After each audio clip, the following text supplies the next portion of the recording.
You guys, welcome back to King Ols, and yes, I'm now here for Fighter of the Year for 2023. And yeah, this is going to be a really interesting one now, to be completely honest with you. I've got my, five best fighters of this year. We're going to be starting at number 5, going all the way to number 1, who will be Fighter of the Year. I've got my top 5 here, and it's a pretty interesting list, to be honest with you. Some names you will be expecting, some names you might find a little bit surprising, but I've got reasons for all of my answers here now then. So, first of all, at number 5, we have got Anthony Joshua at number 5. Okay, so, look.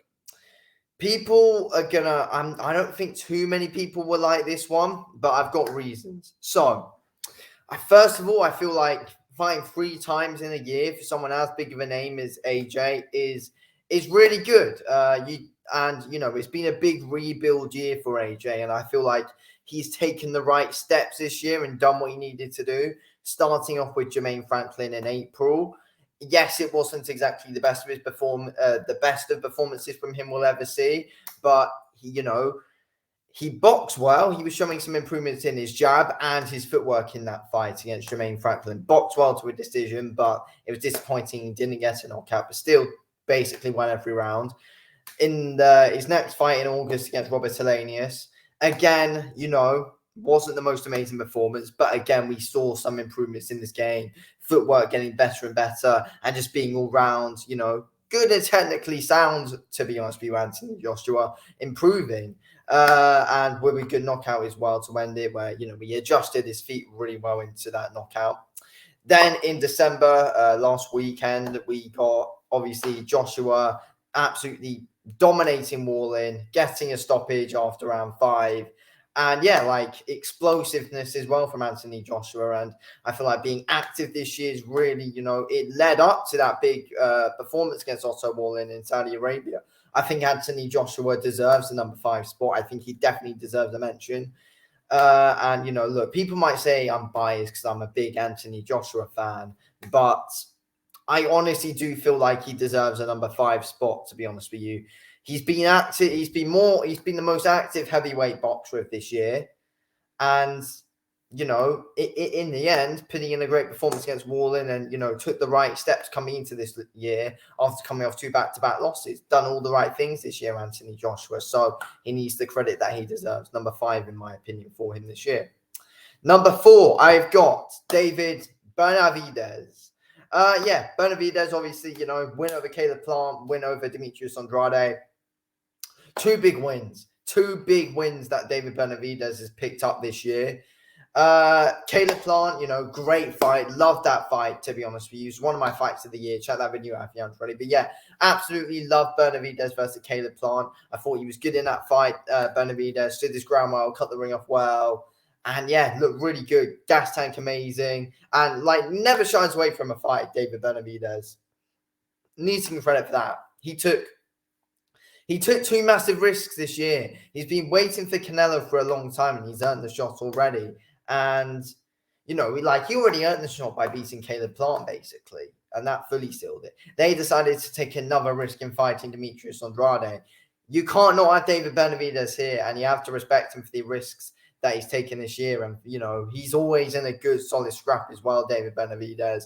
He's definitely up there. Number 4, in my opinion, David Benavidez. I think it's been a fantastic year for him. 2 big wins this year against 2 really tough opponents. And, Andrade in the end, he made, we got him out of there, didn't really make him look too hard. Caleb Plant, he was in a good fight with him, but eventually was able to get the better of him. He, takes risks, fights everyone that's given to him without complaints, just does it.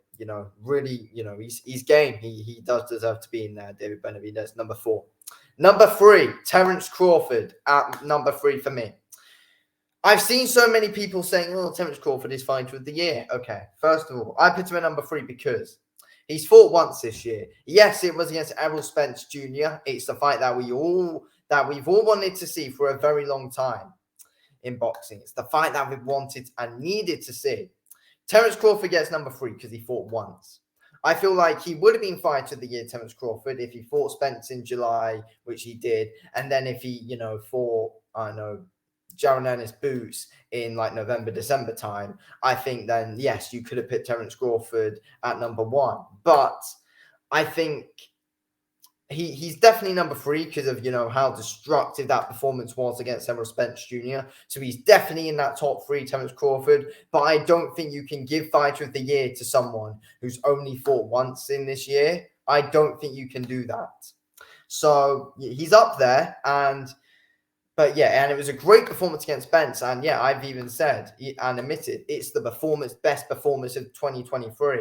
But, he's not fighter of the year, Terence Crawford. He hasn't fought enough times.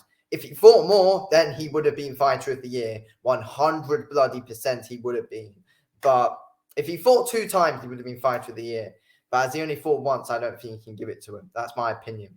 But yeah, great performance against Spence. And that puts him right up into the top 3. Okay, number 2. People might not like this one.